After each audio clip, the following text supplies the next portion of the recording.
Continuamos en nuestro podcast con la entrevista muy interesante con el coronel de la Fuerza Aérea de Perú, Carlos Valdivia, y vamos a continuar, si es que nos acordamos dónde quedó Carlos, pero... Bueno, nos quedamos en el tema de Joy, Antonio y... Ándale.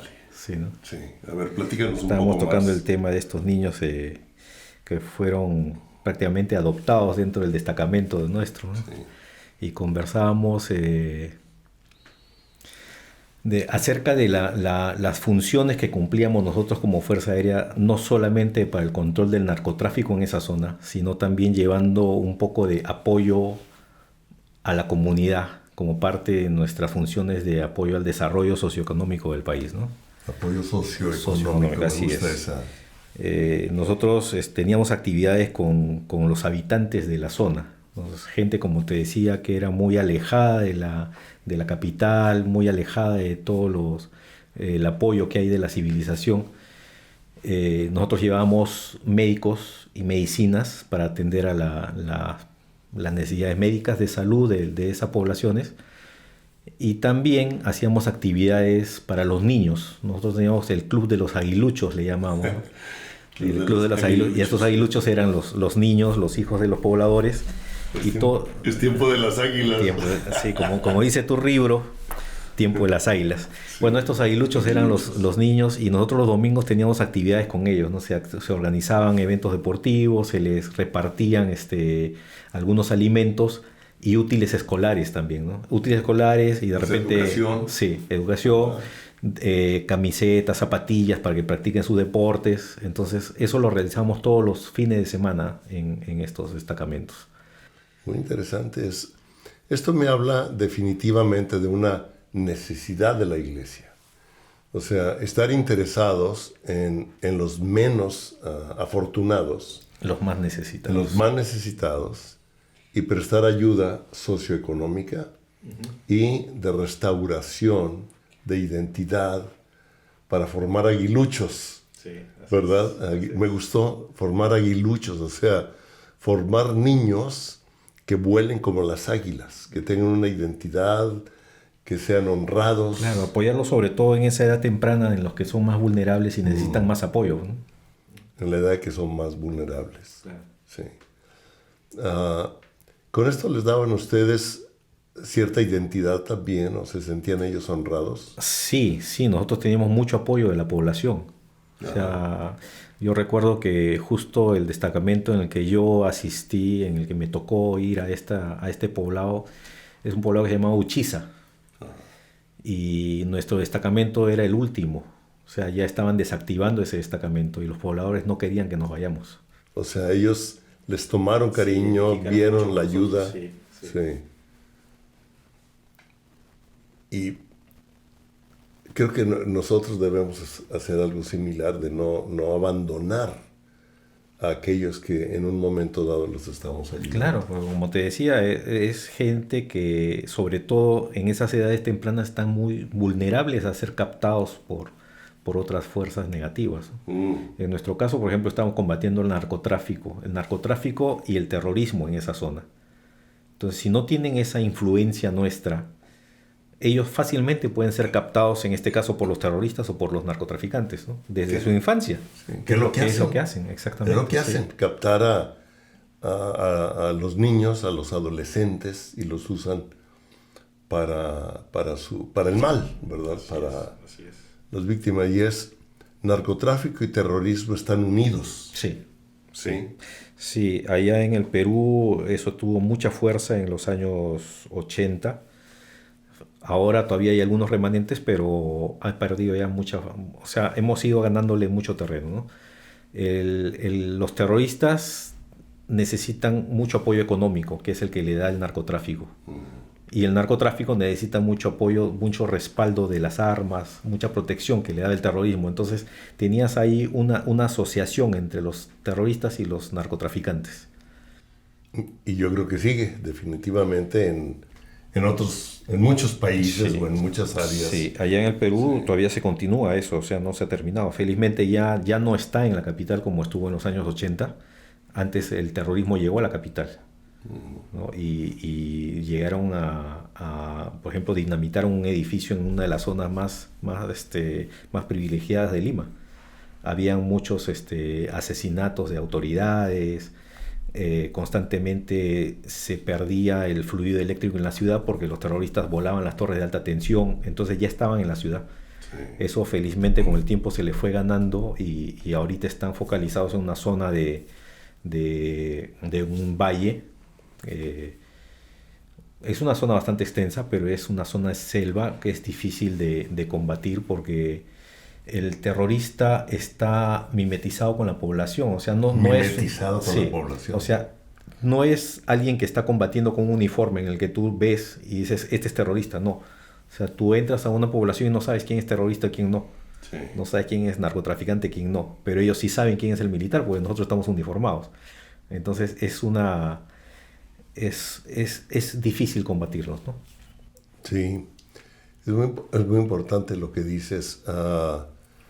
Por algo nos dice el Señor que sobre todo tengamos el espíritu de discernimiento, porque ante los ojos no vemos o no distinguimos muchas veces el de malas intenciones, porque es parte de la misma sociedad. Y necesitamos el discernimiento o el radar espiritual, ¿no? Sí. Ahorita que hablabas tú de los radares. El sistema de vigilancia. Sistema de vigilancia. Y alerta temprana, digamos, ¿no? Sistema de vigilancia, podríamos compararlo con el espíritu de discernimiento, ¿sí? Para estar pues sensibles a entender el espíritu y poder cuidarnos o cuidar a otros o proteger.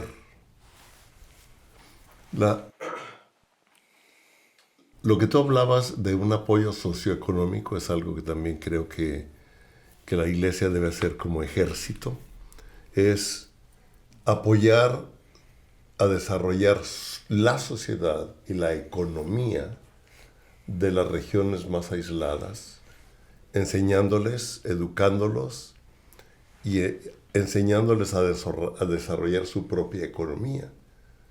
Porque si no, entonces van a depender de ti, pero ellos entonces van a aprender a desarrollarlo. Claro. ¿Cómo lo ve el ejército eso? Bueno, nosotros, como te comenté, íbamos justamente enfocados a esa juventud, a esos niños, ¿no? Lo que se les trata es de darles valores morales, de captarlos para que se identifiquen con nosotros y se aparten de estas influencias negativas, ¿no? El tema de la educación es un poquito más complicado porque en nuestro caso nosotros íbamos solamente por un mes y cada mes nos iban relevando, ¿no? Pero el grupo que llevaba la misma comisión, digamos. Claro. Sí, ¿verdad? Sí. Todo era una actividad que no era de un solo equipo de gente que llegaba por un mes, no. Todos los que iban y se iban relevando cada mes continuaban con este trabajo de llevar medicamentos, atención médica y atención a estos niños que estaban más afectados, ¿no? O sea, definitivamente un enfoque que tenemos que tener muy fuerte es por la juventud y la niñez. Yo creo que sí, es importante eso. Y como tú dices, darles un poco más de educación y prepararlos para la vida, o sea, para que ellos puedan tener de repente una profesión, algo con que puedan defenderse y ellos trabajar en el futuro, ¿no? Con que puedan defenderse y trabajar en el futuro, manteniendo los principios que les enseñaban. Así es. Entonces nosotros debemos enseñarles principios, los principios bíblicos, los principios de Dios, que definitivamente tienen principios morales y están basados en principios espirituales que afectan, pero prepararlos también en la educación, en la economía, en las diferentes ramas, ¿no? Claro. Por ejemplo, ¿tú veías gente que se identificaba con ustedes como Fuerza Aérea? Claro que sí. O sea, como te comenté, ellos no querían que nosotros nos vayamos. Ellos siempre teníamos las actividades en conjunto con ellos, les gustaba pasar tiempo con nosotros y si tenían algún problema o si ellos veían de repente, inclusive si nosotros corríamos algún riesgo, a veces ellos nos avisaban, porque acuérdate que estábamos en una zona de narcoterrorismo. Sí. Entonces venían ellos y nos decían, oye, ten cuidado porque están en el pueblo, o una cosa así, ¿no? Entonces estábamos un poquito en alerta, o sea, había esa relación con ellos que era como un agradecimiento también hacia nosotros, ¿no? Sí. Sí. ¿Hubo alguno que te hubiera dicho, oye, yo quisiera ser un día piloto? Ah, sí, sí, Sí. como te digo, Antonio quería que me lo lleve yo a Lima. Antonio Sí. quería irse. Sí, Antonio dijo, yo quiero ser piloto. Sí. O sea, sí. captó tal Identidad. Sí. la identidad que él quiso. Que es justamente lo que se busca, ¿no? O sea, Sí. tratar de captarlos y motivarlos para que ellos mismos se desarrollen. Ellos mismos se desarrollen Sí. y busquen. Me estás afirmando, hablando y abriendo el entendimiento también en otras áreas, que es muy interesante. A mí, por ejemplo, no me gustaba solamente darle la orden al personal subalterno, oye, anda, haz tal trabajo, anda, instala tal cosa. A mí me gustaba hacerlo con ellos. Entonces, por ejemplo, nosotros íbamos a instalar en una oportunidad un sistema de microondas, un radioenlace, en una de estas poblaciones que había en la selva, y había una torre que tenía como 20 metros de altura. Okay.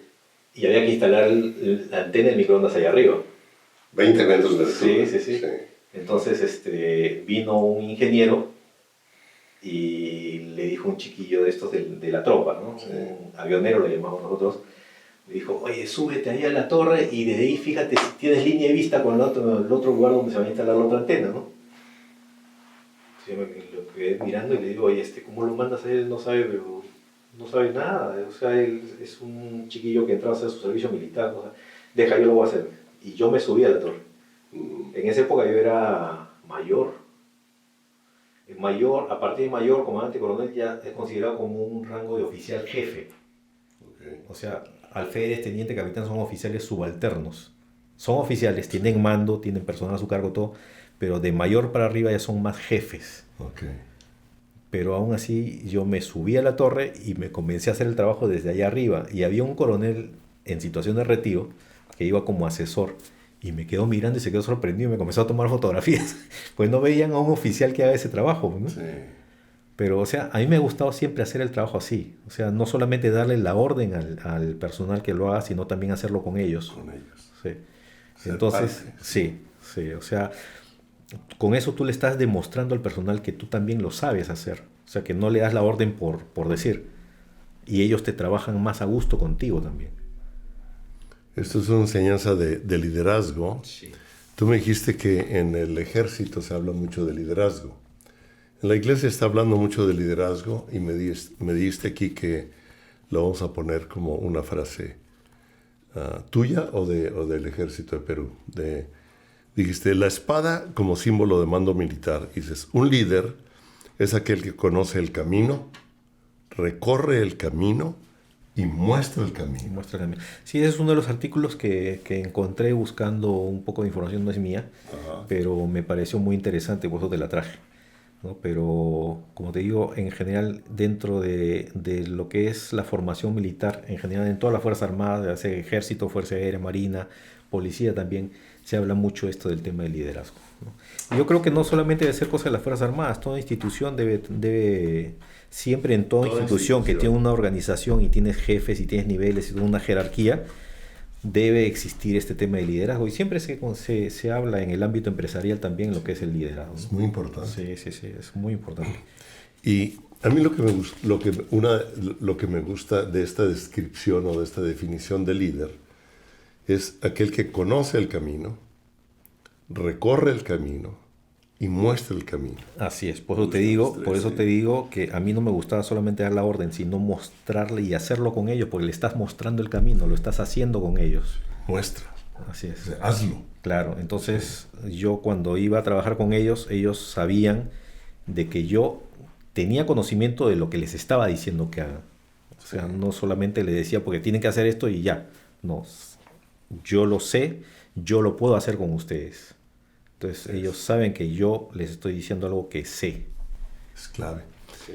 En el libro, precisamente, donde hablo de la palabra de Dios como la realidad absoluta, que esto también es muy interesante.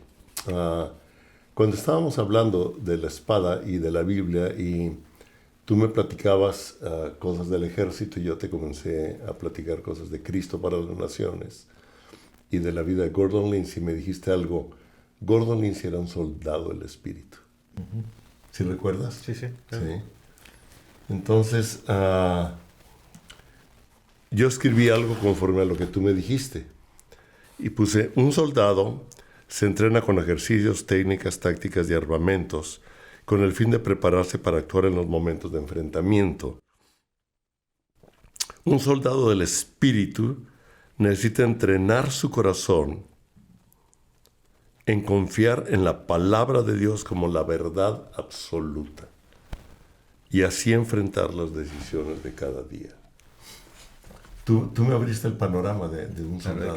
Claro, es que como todo soldado necesita un entrenamiento. Sí. Necesitas ser entrenado, ¿verdad? Sí. Unos alumnos de Cristo para Naciones hace aproximadamente 2 meses, 3 meses, al platicar con ellos, al final me dijeron algo que me impactó. Ya están en la escuela. Y me dijeron, por favor, entrénenos a cómo enfrentar los problemas de la vida actual. Eso me impactó. ¿Cómo nos entrenamos? Y yo creo que conocer el camino, recorrer el camino, mostrar el camino es parte de eso. Así es, muy importante. Muy importante, ¿no? Lo que tú me dijiste. Mi esposa da una cita aquí en el libro donde dice, el camino no es un destino. Tú dices, conoce el camino. Y ella pone aquí, el camino no es un destino. ¿Sí? Y luego tú pones, la verdad no es una filosofía. O sea, recorre el camino, no es una filosofía, es una realidad. Es algo que hay que vivir, que hay que recorrerlo, que hay que vivirlo. Hay que conocerlo. Hay que conocerlo. La vida no es la existencia. El camino, la verdad y la vida es una persona, Jesucristo. Y es algo muy importante, Carlos, lo que tú me estás ayudando a ver, lo que tú nos estás ayudando a ver, a quienes están escuchando, a quienes están viendo este video, que confío en que estén captando lo que estamos aprendiendo por medio del coronel Carlos Valdivia, de sus experiencias como un hombre del ejército, como un hombre entrenado y ahora como alguien que conoce a Jesucristo. Hay algo que cuando comentábamos del libro, donde hablábamos de ideas principales, tuviste Ideas fuerza. Ideas Claro, fuerza. sí. ¿Qué me quieres decir con eso? Bueno, lo que yo he podido ver, por ejemplo, en tu libro, en el libro, ¿no? El libro. El libro es de que está basado más que todo en ideas fuerza, ¿no? O sea, los puntos sobre los cuales se puede desarrollar mucho más. Pero es la esencia de un libro, es lo que he podido ver, ¿no? ¿Lo captaste? Sí, es muy interesante, muy bien desarrollado y como te digo es eso, son ideas fuerza. Es un concentrado de un libro. Ándale, fíjate que captaste exactamente nuestro propósito de este libro. No queremos dar toda una explicación, sino ideas fuerza, como ya me dijiste. Claro, sobre la cual de repente uno ya poco a poco puede ir profundizando en cada una de esas ideas, ¿no? Y ya es personal. Claro. Donde tú vas profundizando sobre cada idea que el libro te va hablando. Es una orientación, una guía más. Una orientación, una guía, exactamente. Eso es el propósito de los libros.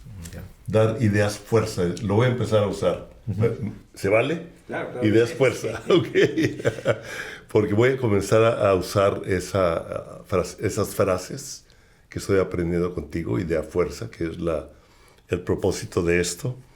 Y yo así lo veo, como inclusive te decía que a partir de que inclusive hicimos el libro y estudiamos mucho, investigamos, se hizo muchísimo diseño gráfico, artístico, para poder llegar a esto. Cuando yo lo vuelvo a leer, me salen más cosas, a pesar de que nosotros fuimos los autores. Y ahorita que hablo aquí de las fortalezas del enemigo. Yo en el libro hablo de que las fortalezas son los sistemas de pensamiento que dirigen las diferentes esferas de influencia. Entonces, ustedes al enseñar estaban provocando una influencia de pensamiento que ayudara a los niños a contrarrestar los pensamientos. Las influencias negativas que pueden tener de otros sectores. Claro. Claro, tú sabes que este tema del terrorismo estaba influenciado por un idealismo muy de extrema izquierda, ¿no? Por un idealismo. Claro, entonces esa ideología sí. es justamente en esos niños, en esas juventudes en las que trata de formarse, ¿no? Entonces, si no hay presencia del Estado, si no hay presencia, en este caso nosotros que íbamos a poner un poquito de valores en esos muchachos, pueden ser fácilmente captados por esta otra ideología que a la final les causó tanto daño al país, y no solamente en el caso nuestro de Perú, sino en muchos países, ¿no? En muchos países, o sea, la ideología de los terroristas y de los narcotraficantes, de los políticos corruptos, etcétera, pueden influir o traer una influencia sobre la niñez y la juventud, definitivamente. Así es. Sí. Como lo vemos que hay poblados o inclusive ciudades manejadas por los narcos, y los niños y los jóvenes están siendo influenciados. Claro, muchos niños, por ejemplo, los ven a ellos como ídolos. Como ídolos, porque ¿verdad? es lo que ven, es lo que conocen. Sí. Sí, no tienen otra influencia positiva por otro lado, ¿no? Desgraciadamente es así, o sea, si no hay una presencia activa del Estado, de las autoridades que puedan orientar a esa juventud, es captada por las otras influencias negativas. Sería bueno orar y tratar de ver cómo actúa la Iglesia junto con el gobierno para traer una influencia. No para traer una religión, sino una forma de pensamiento, una forma de ayuda socioeconómica a los necesitados y hacerlo en conjunto.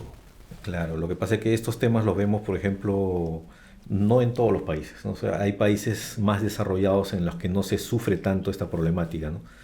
En el caso nuestro, nuestra geografía dentro de lo que es el territorio peruano es muy accidentada, y hay zonas en las que es difícil llegar con todo el apoyo del Estado, ¿no? Sí. Estas zonas de selva, por ejemplo, es un ejemplo, ¿no? Hay zonas en las que no se puede hacer fácilmente, por ejemplo, un tendido de fibra óptica desde la capital hasta la selva. Sí. Es muy complicado, ¿no? No hay carreteras, nosotros llegábamos en helicóptero.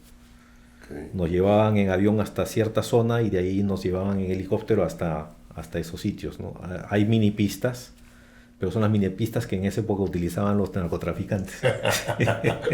Es complicado. Ellos sí tienen la tecnología y la economía para construirlos. Ellos utilizaban avionetas y entraban son pistas de aterrizaje que son unos aeródromos que solamente es pista de tierra afirmada. Sí. No necesitan gran cosa, ¿no? Entonces ahí no va a entrar un avión comercial. No. Pero entraban avionetas, y en esas avionetas en las que movían la droga. Entonces muchas de estas mini pistas que no estaban cerca de estos poblados, sino eran solamente mini pistas que hacían los mismos narcotraficantes, eran dinamitadas, o sea, se destruían esas mini pistas. En este caso era una mini pista que estaba para un poblado, que era Uchiza. No le vas a dinamitar la minipista porque es una forma de acceso que tenían para el pueblo, sí. Pero sí teníamos que controlarla, o sea, controlar que los aviones que ingresen a esa minipista no estén llevando droga. Entonces esa era nuestra función como Fuerza Aérea. La Marina, el Ejército tenían sus propias funciones. La Marina veía, por ejemplo, lo que es el control de los ríos en esta zona de selva. O sea, no está el mar, pero ellos tienen los ríos, entonces ellos tenían el control en esa zona. El resto del territorio, la zona terrestre, era el Ejército, y nosotros los aeródromos. Entonces cada uno en su área, ¿no? Muy, muy interesante. Tú me dijiste los nombres de estos niños. Joy, Antonio y Calaverita. Calaverita, ¿por qué Calaverita? Calaverita porque lo encontraron, un vecino lo encontró casi muerto de bebito, lo habían dejado abandonado y estaba como una calaverita, estaba muy desnutrido. Entonces por eso se quedó con ese apodo de calaverita. Calaverita. Sí. Tenían Prácticamente. 8 años, 9 años y el mayor era Antonio que tenía 12. Antonio, Joy, ¿cómo? Joy y Calaverita. Ok. Yo quisiera ahorita, tú dices que ya no sabes de ellos, ¿verdad? No, lo que pasa es que como te dije, es una zona de muy difícil acceso. No sé, o sea, yo nunca he llegado hasta allá. Bueno, es la única vez que pude ir fue en esa vez en helicóptero, ¿no? O sea, eh, hay una mini pista, pero no hay una aerolínea comercial que te diga continuamente que pueden ir hasta ahí. No, no he podido regresar. O sea, me gustaría de repente en algún momento saber qué fue de ellos, ¿no? Pero no he tenido la oportunidad de regresar a esos lugares. Algo muy interesante de poder nosotros entender en la palabra de Dios es que en la tierra o en el sistema terrenal estamos limitados por tecnología, por sistemas, como dices, la fibra óptica no puede llegar, pero nuestras oraciones sí. Ujú. Sí. Sí. Nuestras oraciones no tienen límite, no están limitados más que por nuestra fe. Lo único que limita que nosotros podamos llegar a determinadas personas, a determinados países, a determinadas regiones, es una ausencia de fe. Que ya en otra ocasión te hablaré cómo el Señor me enseñó la espada de la autoridad, ¿verdad? Que Él nos ha dado. Hace como 4 días que estábamos con un amigo y oramos, yo le pregunté si el escudo era nada más para defender. Dice, el escudo para parar los dardos del maligno, o sea, pararte todo lo que... Una protección. Una protección. Yo le dije, y el Señor mientras orábamos me mostró que también era un arma. O sea, la fe también es un arma. Por eso nos ha dado autoridad para usar la palabra y derribar. Dice, toda autoridad les doy en el cielo y en la tierra. Lo que ates en la tierra será atado en los cielos. Lo que ates en los cielos será atado en la tierra. O sea, realmente estamos ejecutando cosas. Y yo quisiera orar por Antonio, por Joy, Calaverita. ¿Cómo le cambiamos el nombre a Calaverita? Ya no es Calaverita. Nosotros lo conocíamos así por Calaverita, no sé. Como una amiga, mi esposa me hablaba ayer de una amiga que es pastora allá en España, es la hija de Wayne Myers, y estaba después de una conferencia desayunando, llegó un muchacho ahí medio desorbitado y pidió sentarse con él, y cuando le dijo, ¿tú de dónde eres? Y el muchacho le contestó, yo soy del Jardín de las Rocas.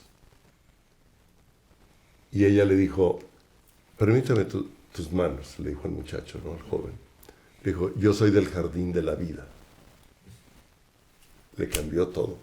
Y empezó a orar por él. Dice, cómo ese joven salió transformado de ahí. Por lo que le dio como identidad y por lo que oró con él. Entonces, esa es la espada del Espíritu. Y esa es la influencia que le tienes que dar a esas juventudes. A esa juventud. Sí. Quisiera que orar. Vamos a orar. Padre, te damos gracias porque tú nos has dado la autoridad y nos has dado también la fe, Señor, como un arma, no nada más como un escudo, para ejecutar en los cielos lo que nosotros hablamos aquí en la tierra. Y nosotros hablamos, Señor. Carlos no sabe qué pasó con Antonio, Joy y Calaverita. ¿ok? A Calaverita le cambiamos el nombre y le hablamos vida, porque realmente lo rescataron. Fue rescatado de las aguas, fue rescatado de los peligros, fue rescatado de la muerte. Y hablamos vida sobre de ellos. No sabemos, como decía Carlos, en dónde están, qué ha sido de sus vidas, pero tú sí, Señor. Te pedimos en el nombre de Jesús que donde estén ahorita, tú los separes, les hables, a lo mejor ya lo has hecho, pero que tú afirmes y te reveles a sus vidas. Y Señor, gracias por el ejército, gracias Señor por las fuerzas armadas, Señor, de Perú, por el gobierno de Perú, gracias por las fuerzas armadas, Señor, de México, de Bolivia, de Estados Unidos, de cada país. Te pedimos que tú los lleves, Señor, al conocimiento tuyo y a manejarse en los principios de autoridad y de justicia que tú has establecido. En el nombre de Jesús. Y si usted está escuchando o viendo este podcast y el Espíritu Santo le habla o lo impulsa a orar, no nada más por esto, sino por algo que Él ponga, queremos invitarlo a que lo haga como un héroe anónimo, como un águila para formar aguiluchos y levantar aguiluchos en el reino de Dios. Aquellos que no han conocido, que han estado desamparados o que están sin saber cómo volar, enseñarlos a volar como las águilas, Señor. En el nombre de Jesús. Amén. ¿Qué más podrías añadir, Carlos? Bueno, hay muchos temas que podríamos conversar. Como te digo, lo que es una formación militar es muy similar a una formación religiosa en cuanto a estructura, disciplina y el fin que se persigue, que es el bien de la comunidad. Yo creo que vamos a tener otros momentos para compartir muchas cosas. Hay muchas experiencias, muchos son más de 30 años que he vivido en la carrera militar y como repito, he tenido la suerte de conocer muchas realidades también. Muchas realidades. Sí. Sí, tenemos mucho que seguir oyendo de ti, aprendiendo. Humildemente, porque yo creo que no soy el único, hay mucha gente que conoce más sobre el tema. Pero tú lo has vivido, lo has recorrido. No nada más como... No llegaste a obtener un grado de coronel nada más porque alguien te lo dio. Tuviste que recorrer el camino. Y alguien te mostró, alguien te enseñó. Y tú tuviste un precio que pagar. Sí, es toda una secuencia de méritos que uno tiene que ir logrando para poder alcanzar cada uno de los grados que uno va ascendiendo. O sea, por eso se toma tantos años el llegar a... Uno no es coronel de la noche a la mañana. A ser general. Sí. Como dicen, muchos jóvenes ya quieren ser generales del ejército de Dios, ¿verdad? Pero hay que comenzar a actuar. Sí, comenzar a aprender. Se va ganando paso a paso. Es muy sacrificado, porque en la vida militar tú tienes que muchas veces sacrificarte no solamente tú, sino tu familia. ¿Sí? O sea, a ti te nombran a trabajar a una de estas zonas alejadas y no te vas solo, te vas con la familia. Entonces la esposa, los hijos te apoyan, te acompañan en esa... Ah, sí. Claro que sí. Interesante. Sí. O sea, no abandonas la familia, sino la familia te acompaña. Así es, así es. Entonces el mérito no es solamente de uno. O sea, tú te estás sacrificando de repente por tu patria, estás dejando de repente de vivir en la capital, te vas a trabajar en estas zonas alejadas, pero como te digo, no es tú solo. Tu familia te está apoyando. O sea, tu familia va contigo. O sea, es muy importante. Muy interesante, muy interesante. Carlos, pues muchas gracias. Creo que gracias a ti. Podríamos seguir hablando. Ha sido un gusto tenerte aquí en Siguiente Página, que vamos a continuar haciendo más libros. Algunos tal vez se apliquen también a lo que tú has aprendido. Y pues un agradecimiento. Muchas gracias, Palemón. Estaré pendiente y atento de tus nuevas obras y esperemos que, como comentamos en esta entrevista, se dé mucho apoyo a las juventudes, que es el futuro de todos nosotros.